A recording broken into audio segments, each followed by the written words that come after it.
Hey YouTubers, it's Michael back with The Chosen and Beyond. I'm really excited. We're getting close to wrapping up season 1. Also did a season 5 trailer review, which I'm really excited about, so I'll put that in the description. So today we'll be covering season 1, episode 6, Indescribable Compassion. So Indescribable Compassion, love it. Great episode. We've got the healing of the leper. We've got the man being lowered down in through the roof to be healed because he can't reach them because there's so much crowds. So really exciting to get started at this episode. So in the beginning of this episode, Indescribable Compassion, so it starts with the traveler, and he goes into the pawn dealer to sell his tools, and he's explaining to him that these are very high value. These are his most important possessions. He's on a pilgrimage. And so the pawnbroker's not giving him a very good deal. And then he sees, as he's uncovering the tools, he's just displaying the tools, he sees his arm, he sees that he's a leper, and he tells him to get out. He yells at him in a very harsh way.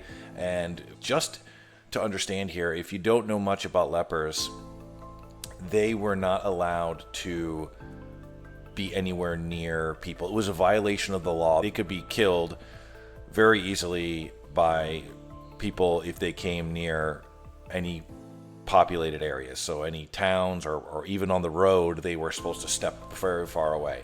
So it was very brave for this man just to even go in there.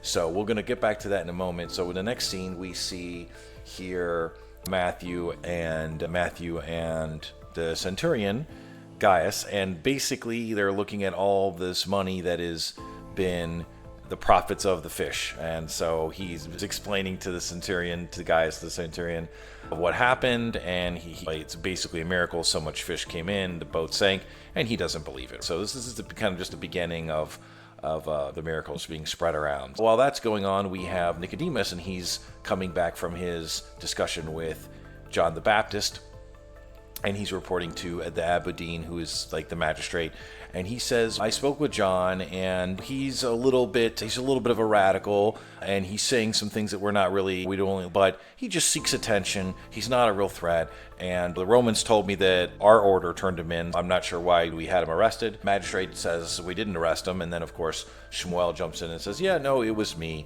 and I am the one that turned him in. So and Nicodemus and the magistrate are both very upset by this because they don't want Rome dealing with their internal things, especially when it comes to rabbis and people of the different orders, right? Because you had the Sadducees, the Pharisees, and the Essenes, and there is some debate on whether or not John the Baptist was one of the Essenes, so one of the kind of nomadic rabbis, and very likely he was, right? And he was a rabbi. There's no doubt there. So this is really foreshadowing already they're going to Rome when they don't need to be going to Rome, right? Already there's a problem here, right? If you were following the path of God, you wouldn't have gone to Rome.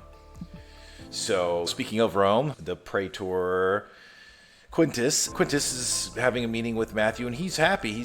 These prophets haven't exceeded Pilate's projections ever. This is the first time. I'm going to get a big pat on the back from Pilate, the governor. The governor's going to be very happy with me. And Matthew's saying, no, he didn't really get the fish. It was supernatural. And Quintus is just laughing this off. He's saying, no, he snuck one under you, and this was just a trick, and this was just to get the fishermen off his back so they would be scared of him, and so he could keep doing his undercover work. Really interesting here. Of course, that makes sense from just a military perspective. Who's going to believe that boatloads of thousands of fish just appeared out of thin air, right? So moving forward, we have the introduction of Tamar here. So she is one of the women followers that's covered in The Chosen. She's from Ethiopia. Some tie-ins to when Jesus was in Egypt. She sees there. She sells some shalom, hello. And Jesus explains, the disciples are surprised that he can speak her language. And I was there during the massacre of the innocents. I had to escape with my family. So this is obviously just foreshadowing the prophecy, his fulfillment of the prophecy. And this is back in the old season 1 here, so we're about to hit season 5. But the signs were everywhere, right? I think this is a good portrayal. The signs were everywhere, right? And so they're having the discussion, and then they see the leper. The disciples are very shocked. They try to hold Jesus back. Jesus says, no, just stand back. And he goes, and the leper here falls to his feet. So again, this leper took a huge risk just walking on the streets. He could have been stoned. He could have been beaten. This happened all the time. And because they were spreading disease, and the common people did not want them there. So he falls to his knees. We're going to some pretty deep scripture here. It's covered in Mark 1:40 and then all Matthew 8. But he says, Lord, if you're willing, I know you can heal me. And of course, the disciples are shocked. You can see the reaction here on John's face. Mary's, and you can see Thaddeus there in the back as well. They're all just frozen because surprised that Jesus is trying to heal them. They're shocked. There's a little bit of doubt. Could they get sick? Could they get this infection? And what happens? Jesus touches him on the shoulder and says, I am willing, lifts him up. Right as they're standing up, you see his wounds healing with a great magical cinematic effect here, and he's just overjoyed. He's overjoyed. He gives him a new cloak, and he says, what can I do to repay you? And he says, just go to the temple as Moses commanded and make the proper prayer and sacrifice, and that's it. I think this is also a really beautiful shout out here to Moses, because if you look at all of the followings, Christianity, Judaism, and Islam, Moses is the revered prophet of all three. Everybody looks back to Moses. So right there, obviously a segue into the next episode. So it's going to begin with Moses. So I'm very excited about that. So another character introduction here. So I've got a lot of screenshots in this review just because there's so many character introductions and meeting people. And this is Salome, obviously the mother of James and John. And she's welcoming Jesus, and she says, just do whatever he says. She has a really interesting character role here. Was really amazing meeting her at ChosenCon in 2024. I spoke to her for a few minutes. Really great actress, and I will cover that in another review when we get into the episodes where she gets more involved with telling her sons what to do. But when it comes to giving them advice on talking to Jesus, but she says, just do whatever he tells you. So I really love that moment there. And she's victorious in scripture for getting involved in things, right? Perhaps. All right, so then we move forward to another scene here.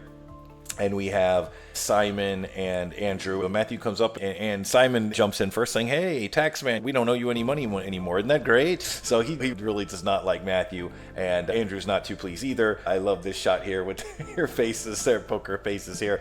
And so then he says something about, oh, no, I want to know about the man. And so Simon says, you didn't see anything, and is physically aggressive with with Matthew.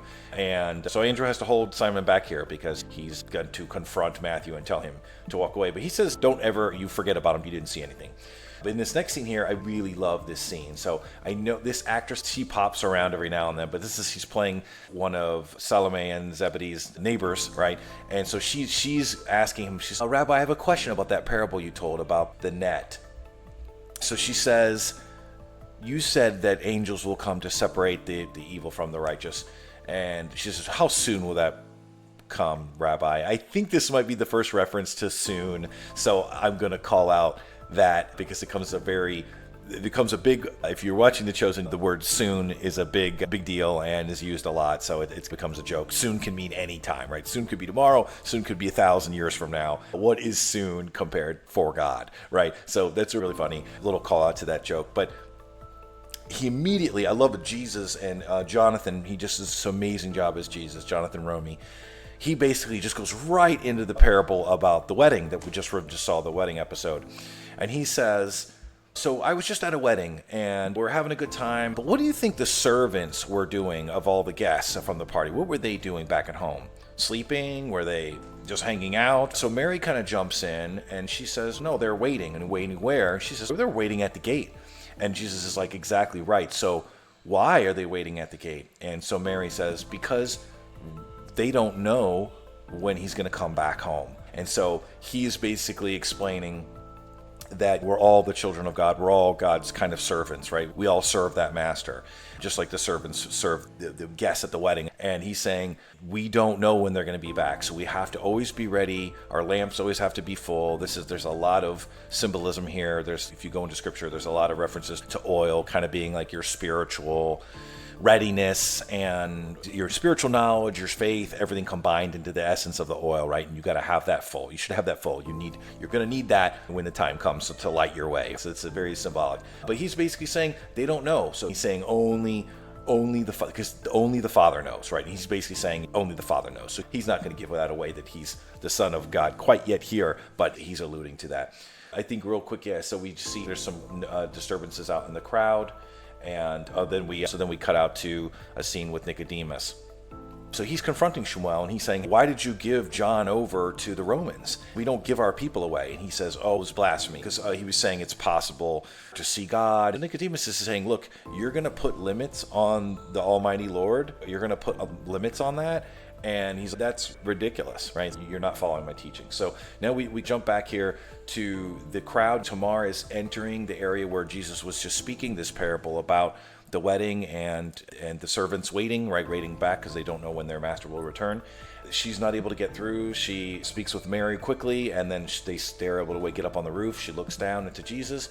Jesus sees her and she says, my friend, please, I know you can heal him. He looks at her and he says, your faith is beautiful. He's very touched by this because there's a lot of risk coming in here, right? They took great risks to come in and all on faith that they're going to lower their friend who's crippled down far into the home and he will be healed. And we also have the Pharisees here who are confronting Jesus at the same moment. They're saying, on whose authority are you speaking? On whose authority are you healing? And he actually invokes the Son of Man here, and he says the Son of Man has the authority to forgive sin and heal, basically. So Matthew's writing it down. Matthew is followed Simon and the crowd to where Jesus is speaking, and he's up there with the children. He touches him down. He tells him to pick up his bed and get up. You can see he's healed, just absolutely amazed. Nicodemus is in the crowd as well. He's seeing this, and he just knows. And this scene right here, I just love this actor. His name's Eric, but he's from when he was in Stargate. He's done so many movies, The Mummy.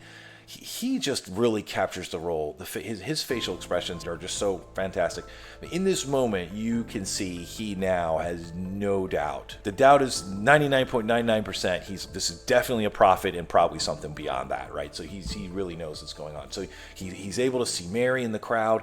He reaches out to Mary. He says, Mary, I really need to speak to this rabbi. Can you please arrange it? Mary's a bit hesitant. Of course, she's going to help out here. The Roman soldiers break in after Shmuel calls out a disturbance of the peace, which again, going to Rome, back just like Nicodemus told him not to. He's still doing it again because he doesn't have any faith here. He doesn't have any faith in Jesus.